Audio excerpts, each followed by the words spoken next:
honourable member for Sherwood Park. Thank you, Madam Speaker. You know, Madam Speaker, this debate, I'm glad it's been brought up. It begs the question we need to ask the government, do you get the assignment? Albertans get the assignment, Madam Speaker. President Trump has been speaking of annexing Canada. He's been speaking about it since he was elected. When he took office, and to be clear, that he was not just talking whimsically about this, that this manifest destiny of building a larger America that would take in Canada is what his goal is. Albertans got the assignment, and we saw that immediately in the stores. We saw that immediately with the efforts to buy locally, and it wasn't something that had to be said. Albertans got the assignment. This government does not get the assignment.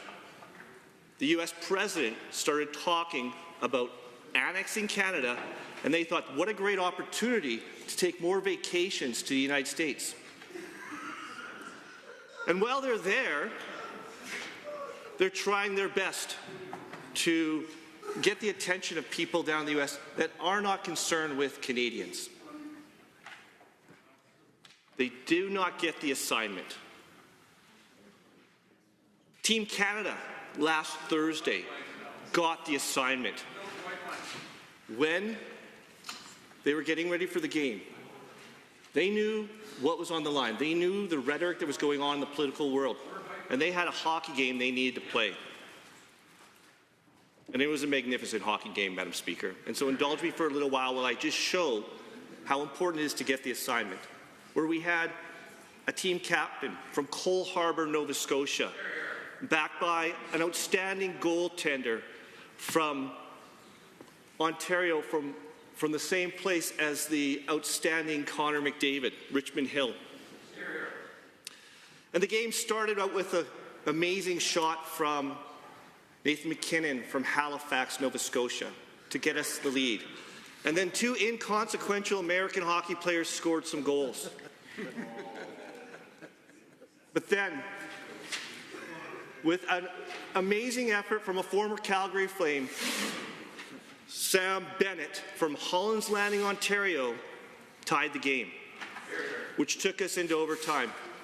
And our goaltender from Ontario did an amazing job, and he kept us in the game. And then Cale McCarr from Calgary caught the puck at the point. He passed it along the boards to Mitch Marner from Richmond Hill, Ontario, who immediately passed it to Connor McDavid and put it in the back of the net, and everyone in Canada felt the great joy, because together as a united nation, we felt immense pride in our team that was playing for our nation.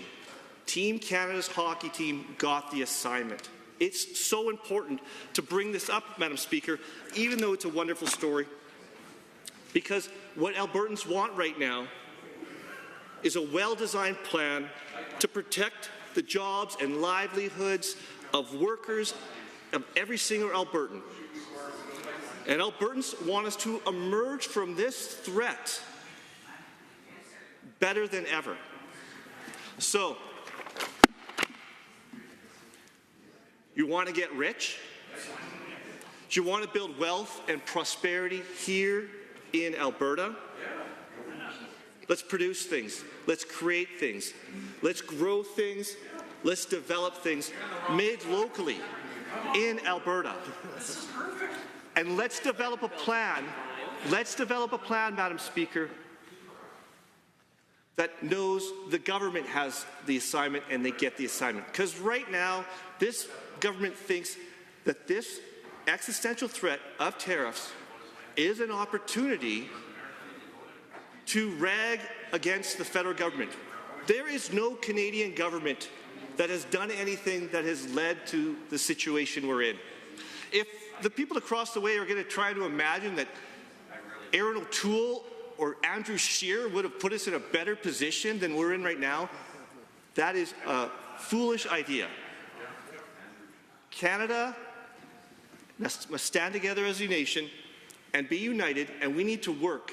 So when I hear the Premier and the House Leader talking about allies, I want you to think about our allies that are inside Canada. I am so happy when the member from Medicine Hat, Cyprus Medicine Hat, talked about the best premier in Canada, Wab Kinew, and his statements, because he is doing an amazing job representing his province. He gets the assignment. And so many times, I think, in this legislature, the members across the way have a failure to understand what is our job as a province and what is the role of the government of Canada.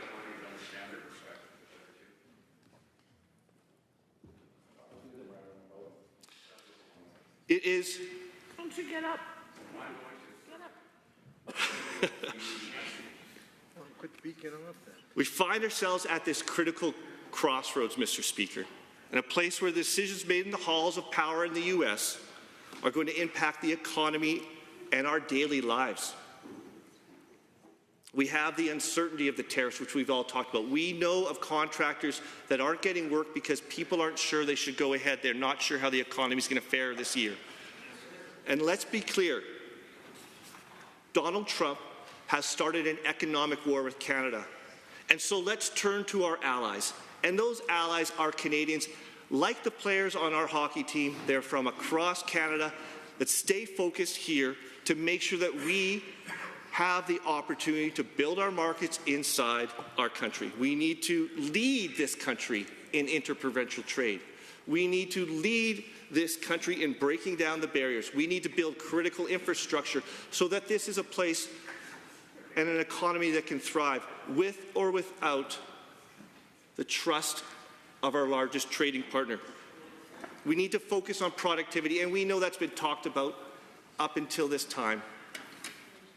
But now is the time for the government to focus on it, and we expect to see a budget that has put a thoughtful plan in place so that Albertans know that the provincial government of Alberta is considering the years ahead that we have to have under a Trump presidency, and they know that our government has their back.